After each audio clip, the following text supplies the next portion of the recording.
Okay, good morning, everybody. Welcome to our final week of the P.o.P Power Print webinar series for 2024. 8 wonderful weeks of content, and for those who haven't captured all of the content over each week, please go back through the website and the member lounge and catch up on all the content. There's been some really great speakers with some wonderful insights. For those that don't know me, I'm Kelly Northwood, the Chief Executive Officer of the Visual Media Association, and we are very proud with our partners Ricoh Australia and Media Super to have been able to bring this series to you. I have shouted out to both of those organisations each week as it's a really genuine commitment that those organisations are making, not simply to put a logo on a sponsorship page, but they are really invested in sustainability and content sharing for our industry. When I say sustainability of successful businesses and future for our industry. And I do want to genuinely thank Mark Morrow, Henrik, Lisa, Christina, and the team at Ricoh who have been really strong supporters of this series. For Media Super, with Luke, Natalie, and Lorraine in her support across the Power Print program, and also the true partnership that Media Super offers our industry. They are our only industry funds working hard for the strength of our financial security into the future. Today is a really exciting session for me, and one that I know is something that a lot of our members have some concerns about, and definitely a high demand of improvement across what we can do to improve the quality and consistency across skills and training in our industry. Skilled labour is one of a significant shortage across our industry at the moment, and often it's our members' feedback that is the greatest threat to their business. We are an ageing workforce, so understanding how we can attract new talent is a really big part of the industry association's remit, and not only attract talent, but retain talent. We need to increase apprenticeship completion levels. We are over 50% in non-completion. I think it's at 55% of non-completion of our apprenticeships, so we need to work on that. And we have got some other content in that regard around how we can retain and train. So for the members who have apprentices or about to bring on apprentices, please make sure that you are across the apprenticeship guide, the step-by-step guide to how to build a strong cultural environment for your new apprentice, and also the toolbox guide so that you can bring all your team on the journey. We want to attract and we want to retain. For those that don't already know, I very proudly sit on the Manufacturing Industry Skills Alliance MESA board. Whilst it's a governance board, we also have our executive, Charles Watson, who is our GM of policy, IR policy and governance, and he sits on a strategic committee that oversees some of the objectives and activities of MESA.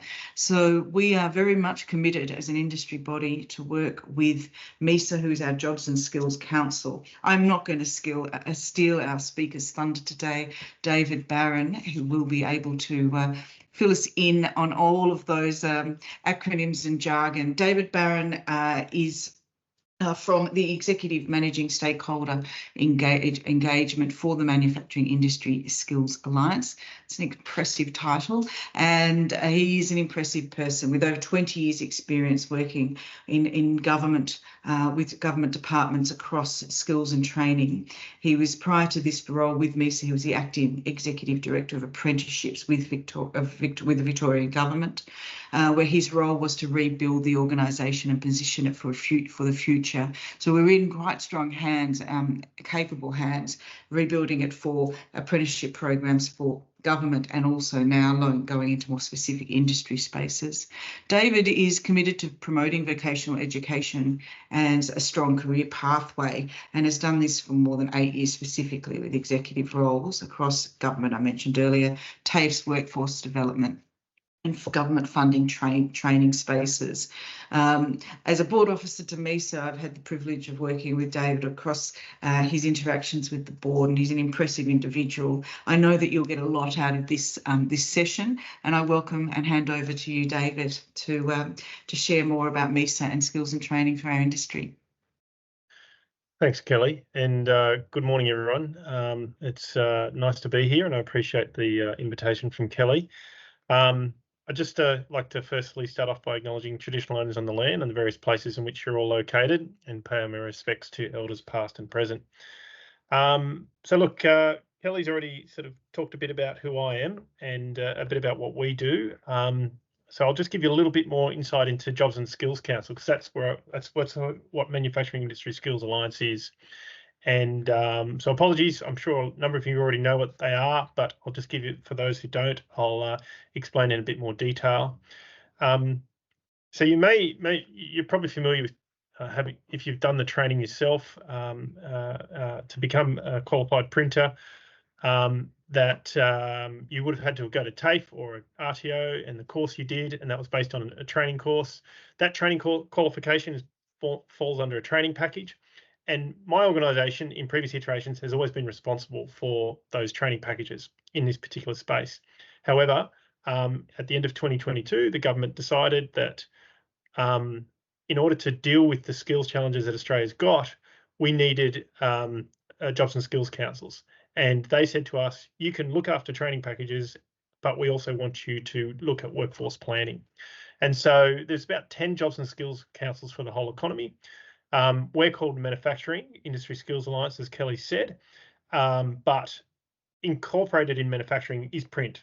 So it's a bit of a broad definition and a use of the term.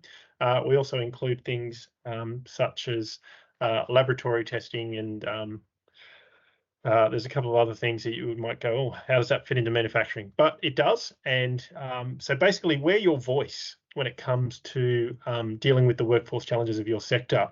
We work with people like Kelly and Charles, as she's already mentioned. Kelly's on our board and Charles is on our Strategic Industry Task Force. So we're quite closely linked in with your organisation, and we're trying to make sure that print is included in our discussion and our planning and all the actions we take to try to address the workforce challenges. So what I'm going to present to you today is really a presentation that was given recently by my CEO, but Kelly was there. It's basically a workforce forum that we held at the MCG a couple of weeks ago. That forum was it's basically the last stage in what's been a process that's gone for more than 6 months, where we've sat down, identified what are the workforce challenges facing print and the broader manufacturing sector, and tested those challenges, and then developed what we thought were a set of solutions. So the presentation today is the presentation we gave. We said to the room that day, we said, here's the solutions we think are going to deal with these workforce challenges. And then we asked everyone to tell us whether that was the case or not. And they did that through voting, and they did it through other means and talking and discussions. And it was a fantastic day. And but I want to present it to you today to get more of an insight and hear whether this is just as relevant in your sector. I believe it is, and our research to date says it is, but we appreciate that everyone's got a perspective. And as I said, as a Jobs and Skills Council, we're your voice into the workforce planning. So you know, if you're wondering what the government's doing in regards to supporting your sector to make sure that workforce issues are being dealt with, that's what my role is as a Jobs and Skills Council. We're trying to do that. And so today's an opportunity for you to tell me your opinion, give me any other insights, or point me to anywhere you think that we should focus efforts on. But it's also not the only opportunity. And look, you can always continue to talk to Kelly and Charles. We continue to have our engagement with them, but you can also approach us yourselves, whatever you decide. But anyway, it's very nice to be here, and I'll start talking now in a bit more detail. Look, a lot of what you'll see in this presentation, you'll see it referred to as manufacturing. What you need to know, all statistics and information you see here incorporates print. So while it says manufacturing, print is absolutely part of this, and this is why I say we think everything here today is just as relevant in print as it is in the rest of manufacturing. I think as I go through some of these solutions, there's a couple of things to keep in context. There were some challenges that these solutions are trying to deal with, and I'll go through each challenge as I talk you through the solutions that we're proposing to deal with. And so you'll get that background. But we've gone and tested those challenges. We've talked to a whole range of stakeholders across the various manufacturing sectors to go, do you agree with this? Do you think this is what it is? And we got a pretty resounding yes, you've captured it well there. And then I'll talk you through the solutions part of it. I think keep in mind, I'm not going to present to you today a magic bullet.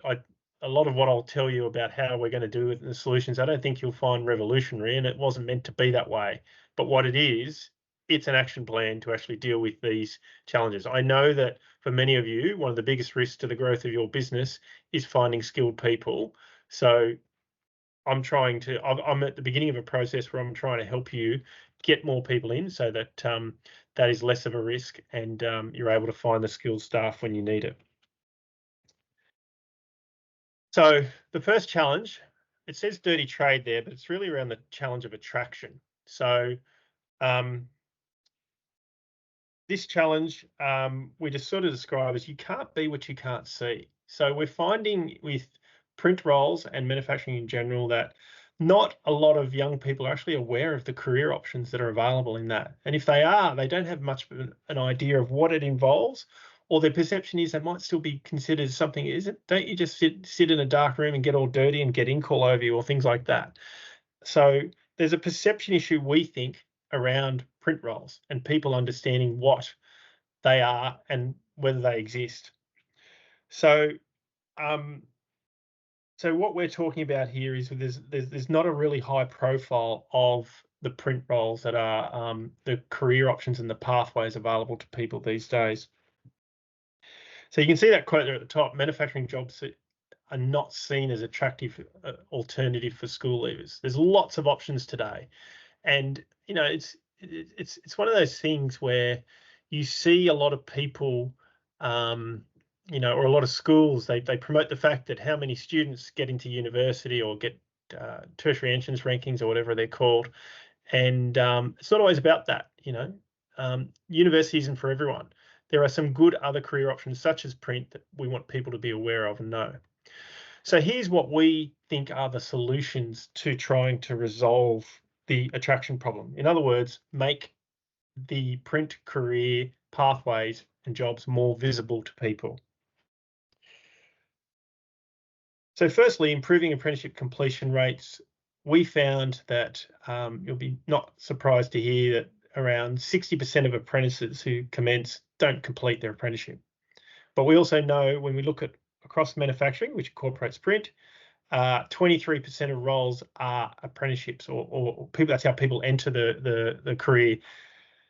So if 23% of people are coming in through an apprenticeship, if we can get higher completion rates, then you're already taking big steps to try and retain and ensure that there's more people, skilled people available. I'll come back to apprenticeships in a bit more detail because you'll see it as a common theme in what I'm talking about across a number of solutions. Promotional campaigns. So this is about targeting specific cohorts, promoting the benefits and opportunities of careers in print. For example, just an advertising campaign or career expo. So going back to my earlier comment of you can't be what you can't see, we think that there's a need for a greater profile in the community on printing, targeting not just individuals, but influences on their decisions, such as parents and family.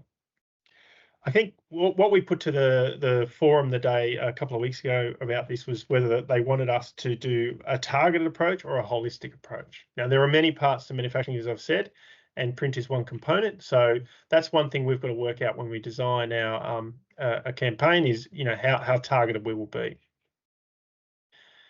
Changing work arrangements. So in order to make it more attractive, we think that there's probably a need for employers to think about the offering that they've got for people. So in a time of high competition for labour across all industries, we need to think about the offering. So higher salaries are not everything, and that was confirmed to us that day, a couple of weeks ago, when we had a panel of apprentices, and they were asked, "What is it you like about what's going to help bring more apprentices in? What's going to keep you in your role?" And none of them really referred to salaries. In fact, they called it out and they said, "Look, it's not about the salary." They said, of course, they won't say no to extra money, but for them, it was about feeling valued. It was about going, I want to know that the job I'm doing is contributing to something bigger.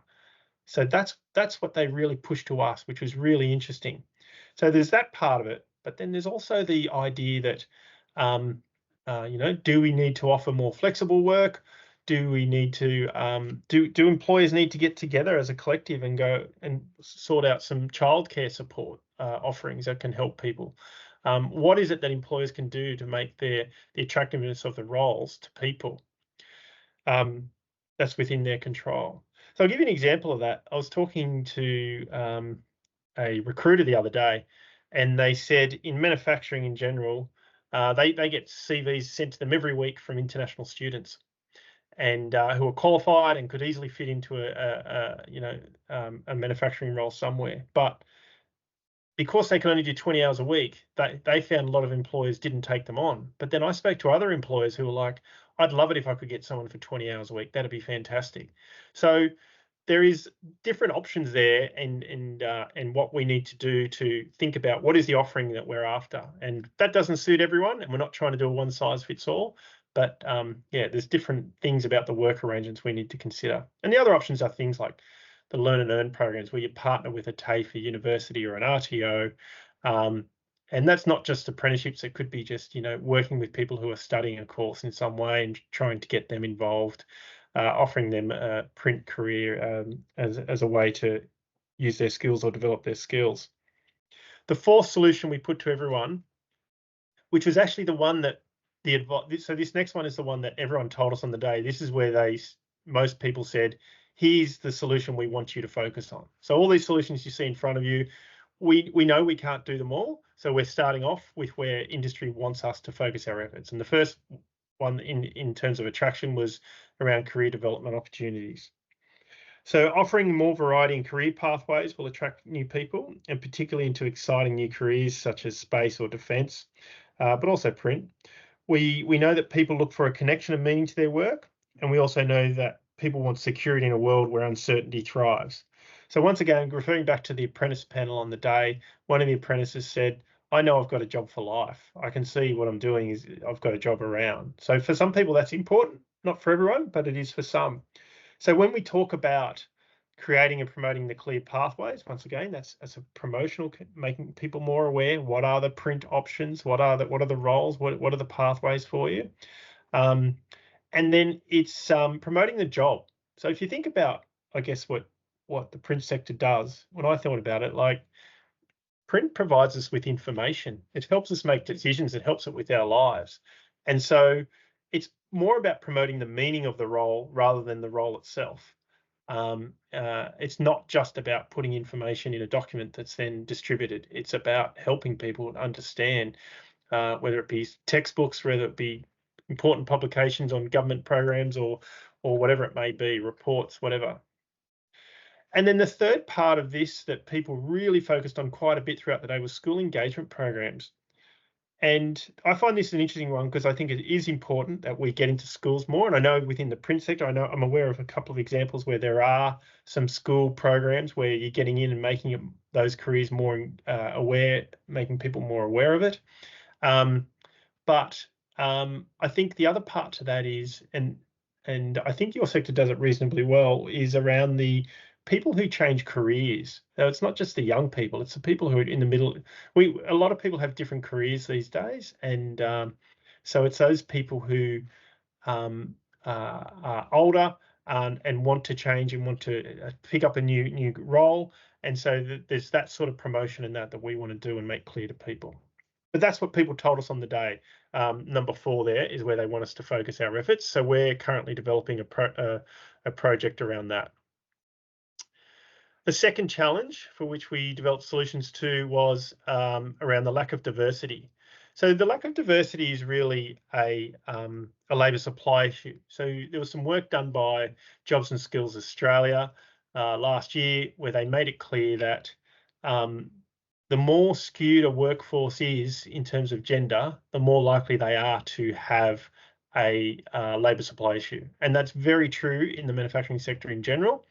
If you also think of other roles where there's shortage, in childcare, it's skewed gender, nursing, construction, skewed, there are shortages there. So whereas sectors that have more of a balanced workforce are less likely to have a labour supply issue. So the solutions we came up with in order to deal with lack of diversity, one is improving apprenticeship completion rates. And the bit I won't go over this again, but the bit I want to add here is we're actually already doing a project around trying to improve completion rates and apprenticeship in manufacturing. So there'll be some more information we'll put out soon about that, but we've literally just started, and we're trying to just undertake some research just to ensure that we're able to address that important issue. A targeted promotional campaign, once again, not a revolutionary idea, but there's a whole range of cohorts that you can see there on your screen where we could run targeted campaigns. In manufacturing, which once again, this includes print, 15% of the workforce are women compared to 50% across the whole industry, all of industry. 1.6% of manufacturing workforce is Indigenous compared to 2.2% across all industries. For culturally and linguistically diverse people, the manufacturing sector has 25%, which is actually a bit higher than overall industry average of 22%. So in terms of the targeted promotional campaign, once again, that would be some sort of, whether it be social media, whether it be print or TV, whatever it may be, we may look at trying to promote those sorts of examples. But once again, it's if you can't see it, you can't be it. There are some great examples of particular organisations that we know of who are doing some excellent programs in these areas, and that's great. And we're not trying to usurp or take over in any way. We want to learn from those sort of organisations that have had success in attracting these cohorts. The third option here, industry education targeting. So this was actually the preferred. This is what industry told us that day. This is where they want us to. This is a solution they want us to focus on. They want us to deal with this. So this is what we're going to start developing a project around. So networks for these different cohorts. For example, women in printing or some of the other cohorts. So this is about, if we're going to try and attract new cohorts, then we need to have proper supports in place. And so we'd be looking to ideally set up those networks to help facilitate that. It can be hard for people when they don't see a lot of other people similar to themselves in a sector, and they want to have that network of support. So that's one part of it. The other part is about leadership in diverse organisations. So this part is about supporting the employer. So it's about what education and training and supports do we need to put in place for the employer to engage with these cohorts, because it will take some slight adjustment to engage with people from new cohorts, and we want to support the employer to do that. So that's what that's about. And then creating the optimal work environment. Once again, supporting the employer to help them understand what they need to do to make their workplace more attractive for these different cohorts. As I said, this is a labour supply issue. That's what this is about. It has equity benefits in the broader community, but it's about making sure there's a greater pool of people available to the print sector. The third challenge is something that I'm pretty sure you're all familiar with. It's already in play now. We've got a skills retirement cliff in the whole sector. So 34%, we found 34% of the workforce aged 50 years and over in manufacturing. In 2006, this challenge was 24%. So clearly, there's a challenge there in keeping these workers for as long as possible, sharing their knowledge, along with bringing in a new generation of workers that can learn from those retiring. So as I said, it's already in play, but we think there's a range of options as we've got up there. Mentoring programs. A lot of these things I'm putting up as solutions. We fully acknowledge that these are not just going to be programs that are going to fit the whole sector. So we're trying to go look at ways in which we can support the smaller and the medium organisations as well as larger companies. So that's a challenge for us in program design. What can we do that would help the industry in general, that would support mentoring programs? Succession planning, so helping organisations to identify their talent and nurture into leadership roles. Tapping into government industry transition programs. Often state governments will support industries where there's a transition going on. People coming out of one sector are looking for work elsewhere. Better retirement transition, so extending the time in which you can keep people that are there for transition. I've heard of a great program in New Zealand. It was, I think it was Volkswagen with one of their suppliers. They approached their supplier because they knew they'd had a number of people retire in recent years, and they asked if they wanted to come back and work a couple of days a week. And those people did. Some of them did. Not all did, but they did. And they were able to get some skilled people able to come back. So it's about that transition to retirement for some people. Improving the apprenticeship experience. We've talked about that. Better completion rates. Apprenticeships is the ideal knowledge transfer program in a way, because you've got people coming in, they're being trained by qualified people. That's knowledge transfer in action.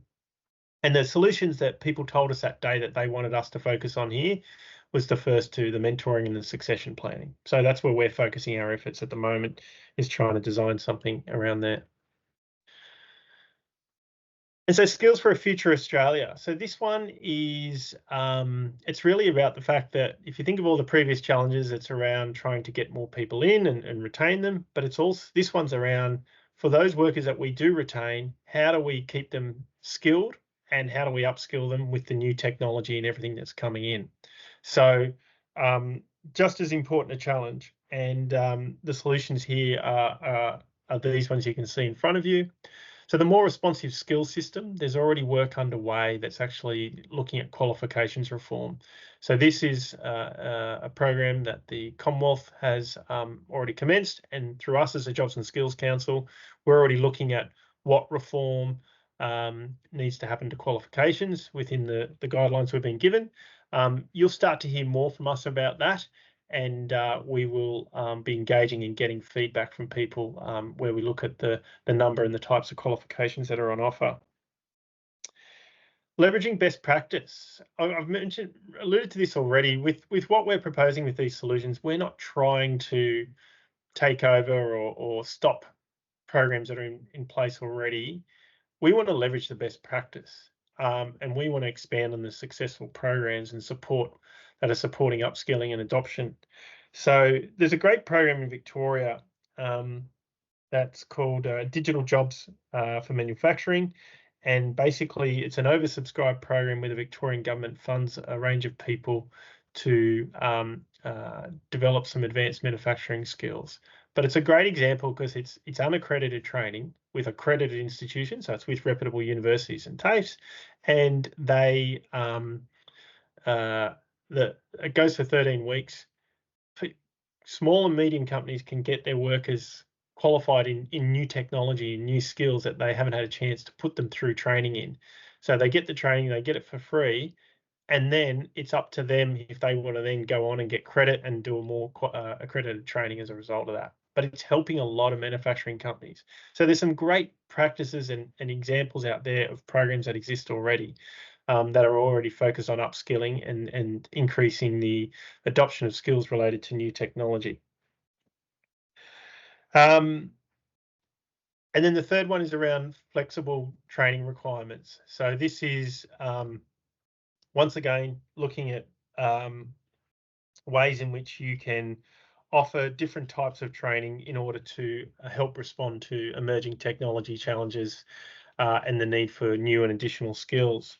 So in New South Wales, there's a skills accelerator program, and it's mainly focused on micro credentials, and it offers a range of advanced manufacturing type training. So this is something I'm suggesting that you could look at in print, and you can go, right, well, what can we do that could offer this? It doesn't have to be accredited all the time. I appreciate that there are certain extra requirements and things that are associated with accredited. It could be unaccredited, which then gives people the option to go and get accredited training. Don't get me wrong, I think accredited training is important. I think it's important for a sector such as print that you do have accredited training, because you've then got a more mobile workforce within the print sector. So, but there are flexible training options and requirements that we need to think about that could be quite valid solutions here. So the one number 2 is what industry told us that day, that where they wanted us to focus our efforts. So it's about leveraging best practice. We want to try and see what is it with these successful programs. I only mentioned one in the digital jobs for manufacturing. I'm sure there's plenty of others in the print that I'm happy to hear from you all about, that could work and could be rolled out and could help in supporting the upskilling and adoption of new skills. And this is for current workforce. Once again, this is about retention of people. So yeah, we're not trying to reinvent the wheel here. We're trying to go, well, if that's working, let's try and see if we can support that to be a bit more broader. So I guess that's pretty much it in terms of solutions. I'm kind of and I've told you what we've what we've decided where we're going to put our efforts. So the process from here on from us. So I mentioned that we've been through a 6-month process. We've identified our challenges, which I've just talked you through then, and now we've identified our solutions. We're now putting together our final workforce plan, which will very shortly go to the Department of Employment and Workplace Relations. Once that's finalised with them, we'll then be publishing that document and engaging with people such as yourselves once again to make sure that it's still relevant, that we're targeting the right areas, and the solutions we're focusing on are right. But in terms of the solutions, and where I've alluded to quite a bit here, that we are developing some projects around it. That is also my next bit of work, where I'll put together specific proposals to go to Department of Employment and Workplace Relations and saying, righto, we gave you the workforce plan. Here's where we're going to put our efforts in terms of the solutions, and these are the specific projects we're going to do.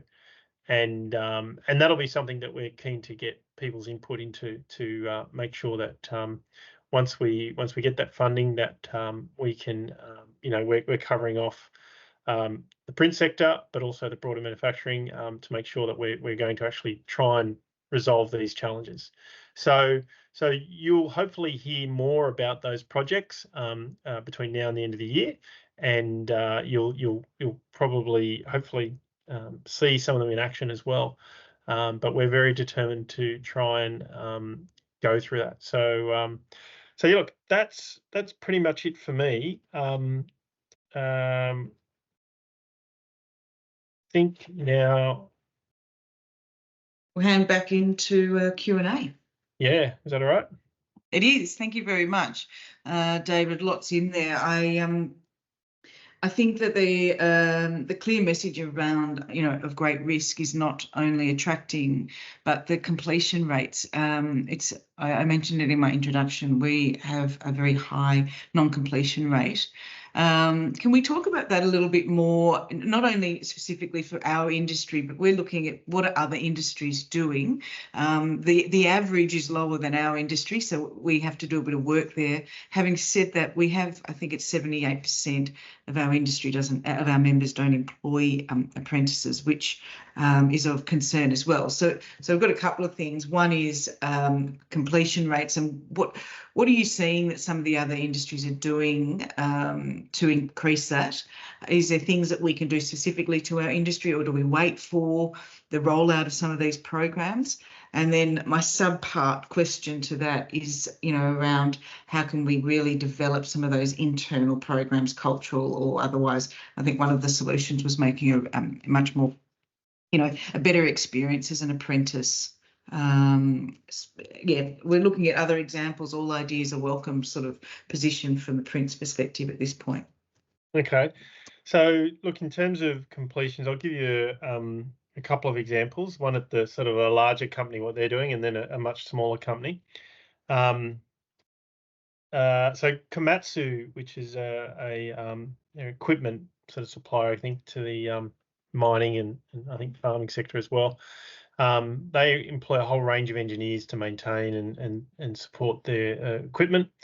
And they got some fantastic programs where they engage with schools, and they they run open days where they kind of hold competitions or a week of free training for school kids who can come in, play with the equipment, and they identify the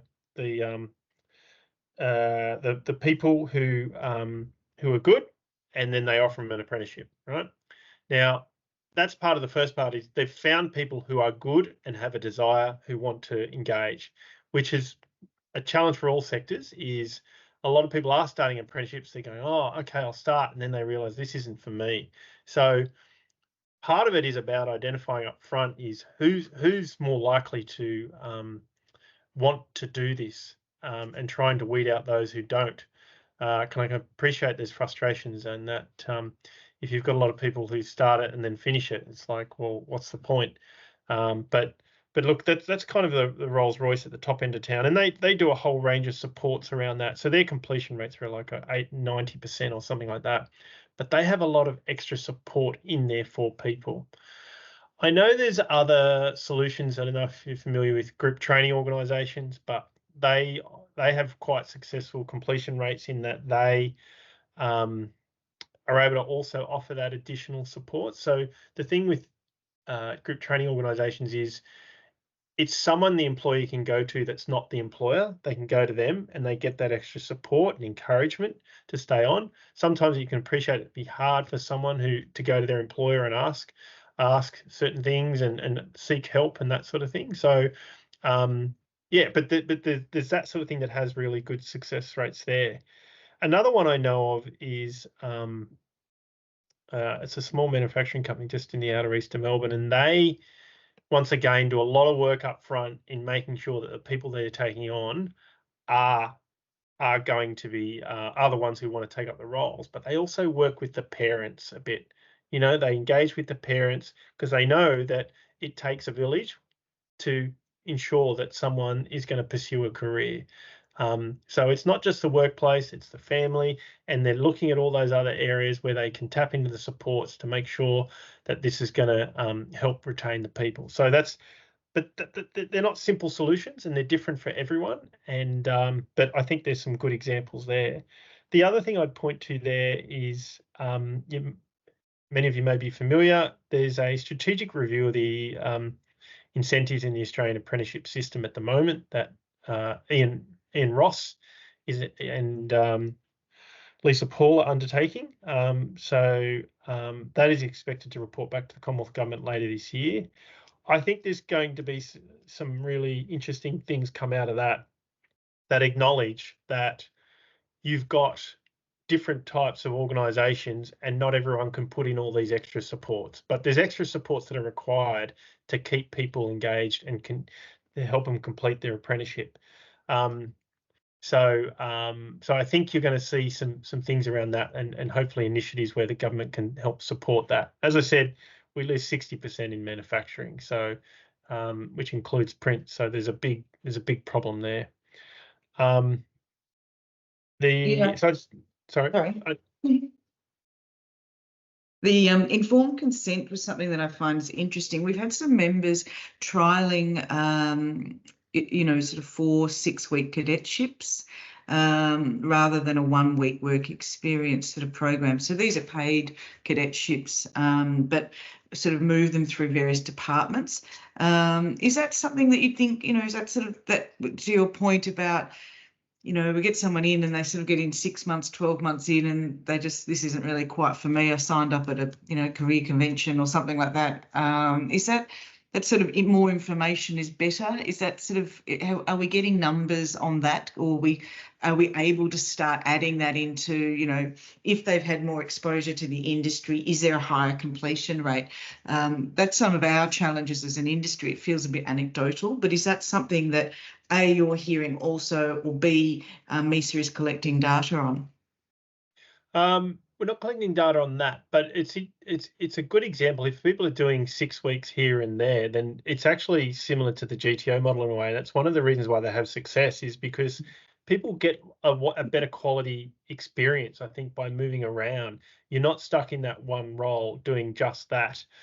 You're actually learning, and you get to learn more facets of what a career and what the career options are. There was an apprentice at the panel, Kelly, you may remember. He kind of talked about the fact that he was an aircraft maintenance engineer. He got almost all the way through it and then pulled out and said, "No, I can't do it." And there's various reasons for that. But then he took up another role with Blue Scope Steel, and he discovered all these careers that he goes, "Oh, I didn't realize a fitter and turner was a role." And he's doing that now, and he absolutely loves it. So, there's a thing there around if you're moving people around and they're doing 6 weeks here and there, they're getting them better skills and experience and exposing them to helping them understand the broader picture. Now, I appreciate not everyone can always do that. That's a challenge, but it's the sort of thing where I think we might need to look at to try and help retain people and just help them understand that it's a broader. There's more to what they're doing than maybe that on that particular day. I think that's a wonderful segue. I'm mindful of time, but it's a wonderful segue, the gentleman that you referred to in that example. And it's certainly part of the guidelines that we've built to assist our members when they do bring in apprentices. Apprentices aren't the juniors that sweep up the floor. And if we want to, and I sort of urge all the members, I know a lot of you, a lot of our listeners they register and listen to it later in time. But, this is that particular gentleman that you just mentioned, David. He talked about the aviation. I can't remember specifically what apprenticeship he was doing, but he was sort of given all these menial, non-related tasks that it wasn't actually necessarily the certification or the actual career pathway that he was after, which stopped him completing that.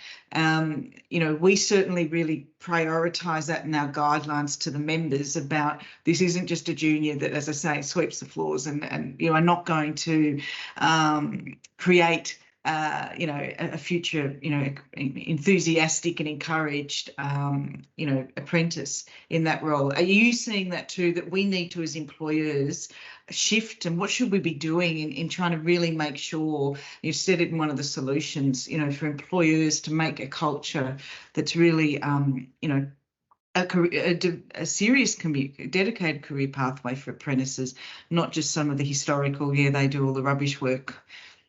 Yeah, look, the roles changed to begin with, so it is different, I guess, from when a lot of your members would have started. So it's quite different technology, different roles, and different things that are required, different skills that are required. But I think, as I said before, there's a real war for labour on at the moment. So it's high competition. So it has to be a different offering, I think. And no one's better placed to figure out what that offering is than the people who run the business themselves. So I don't think, once again, there's a magic bullet there to help people, but that's the sort of solutions I think we are trying to go, well, where can we help? Because there's got to be something that can support people to develop their own ideas on what they can do to offer these apprentices and employees. But once again, if we're competing for labour, then we've got to offer something different, and that goes to the different types of work arrangements I referred to. It's about going, what can you offer people that will support them, but help you to get the best out of them at the time and keep them interested. So yeah. And I think, you also mentioned, it's not always about the money. So if if there is an actual, I want to get out of bed and go to work every day, and I'm excited about what I'm doing every day, that's a far greater motivator, whether it's an apprentice or any other employee, I would suspect. The ageing workforce is another one that I just want to touch on quickly. I know I'm getting beeped to say we're running out of time, so I just want to touch on this one lastly because it is an important one.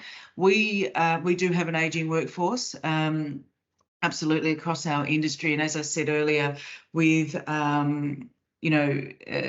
some sort of 78% of our industry are not employing apprentices. That is something that we need to address because it's not getting better. Now, some are saying that they're not able to employ apprentices, so we have to build some programs to assist in that pathway. You talked about New Zealand, Volkswagen, you talked about some other different options that are being sort of developed by other industries and other companies.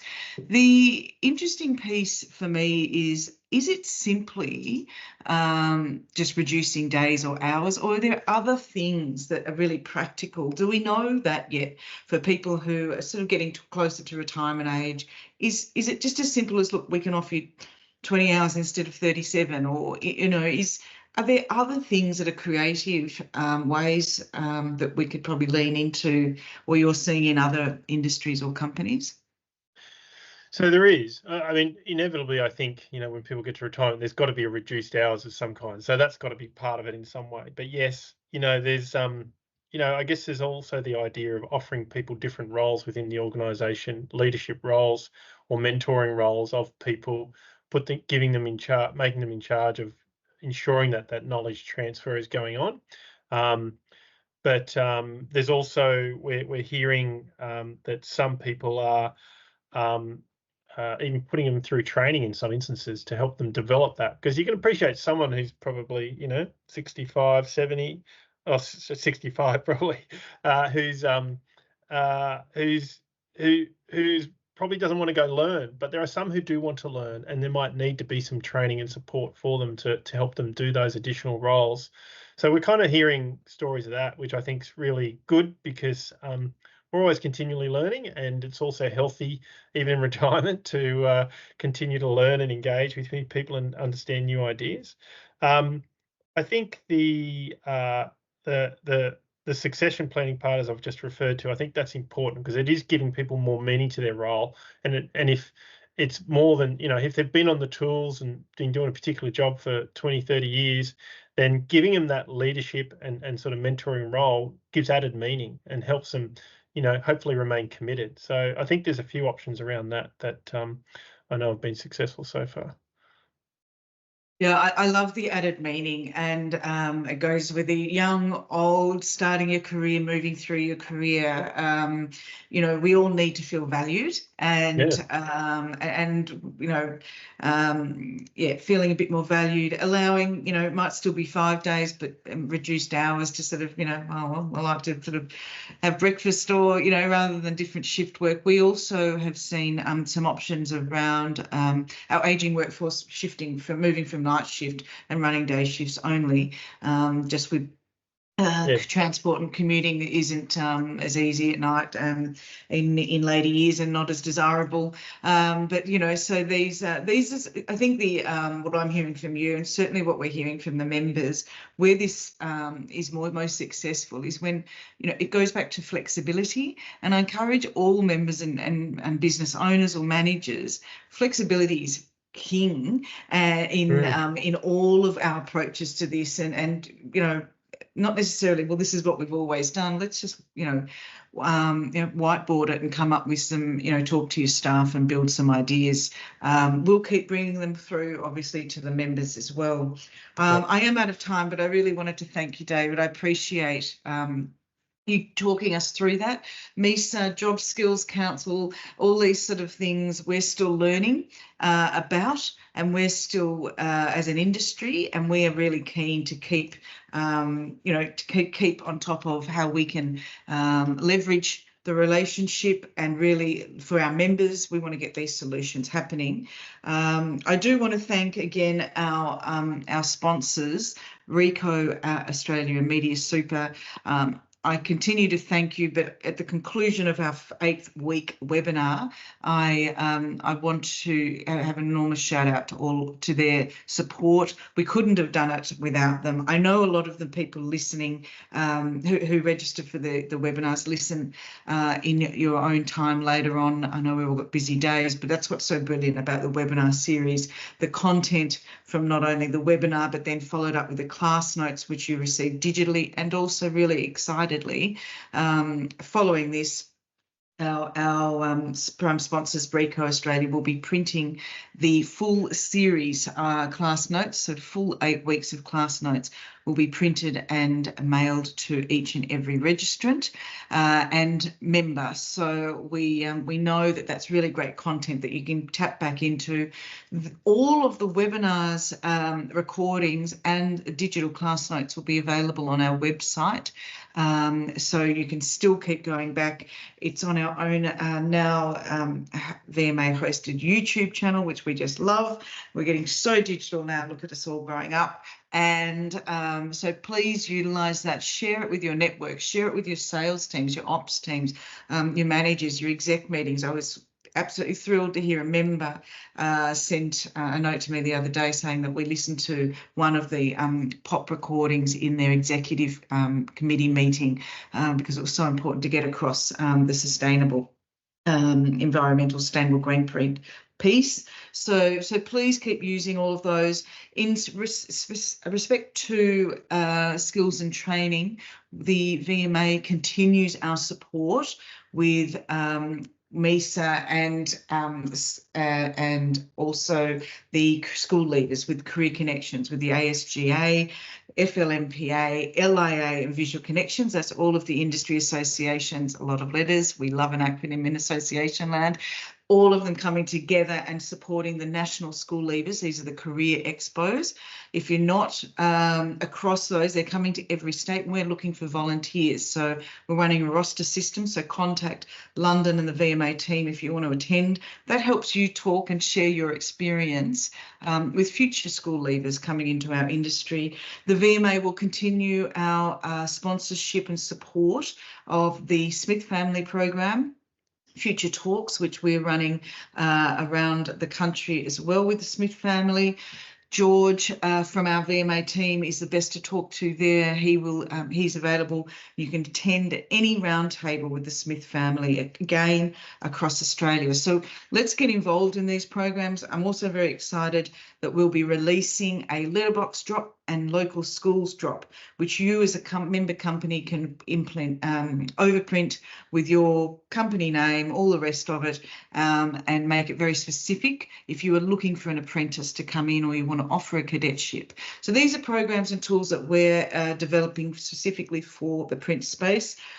Myself, Charles and the VMA team will continue working with MISA, Sharon Robertson, CEO, and David Barron, executive stakeholder engagement, member engagement. I never quite get your title right. I apologise. It's just so long. It's fabulous. And but we are continuing to work with MISA as our Jobs and Skills Council. And my last announcement about this is our Skills and Training Roundtable, which we are issuing invitations to in the coming weeks.